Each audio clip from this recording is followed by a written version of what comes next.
هل تريدون من هذا الجيل بركت كزي تولد أن يحرر يا الأقصى سنة عمود التصبالاتشو أو يسترد الجولان وين قولان اندي اسملس أو أن يطرد وين الغزاة من زمانتوچن العراق؟ كيراك اندي ابر كلا. بفصوم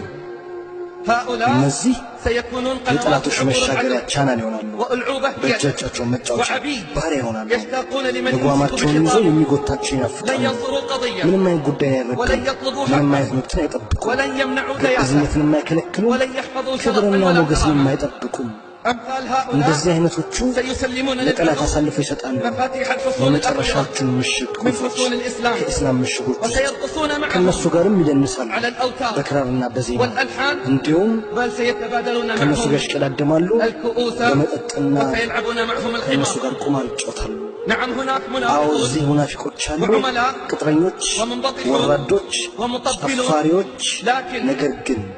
لم نكن نظن አንጠራጠርም أن لهم مشجعون በሚሊዮን بالملايين የሚቆጠሩ ደጋፊዎች እንዳሏቸው ومتابعون لا ተከታታዮቻቸው نحصي عددهم إلا ብዛታቸውን الله አላህ እንጂ ማንም አያውቀውም الله. አላህ ሆይ وصلت مجتمعاتنا ህብረተሰባችን እዚህ إلى ደረሰ درجة من الدياثة በግብዝነት ደረጃ حتى تعرض القبل መሳሳሞች እስከሚቀርቡ ድረስ والرقصات ዳንሶች والضم መጠቃቀፍ واللم መሳሳም بل أكثر من እንዲሁም ذلك ከዛ የበለጠ على مرأى ومسمع ዓለም من العالم በሚያየውና በሚሰማበት وعلى الهواء مباشرة በቀጥታ የአየር ስርጭት يا ላይ الله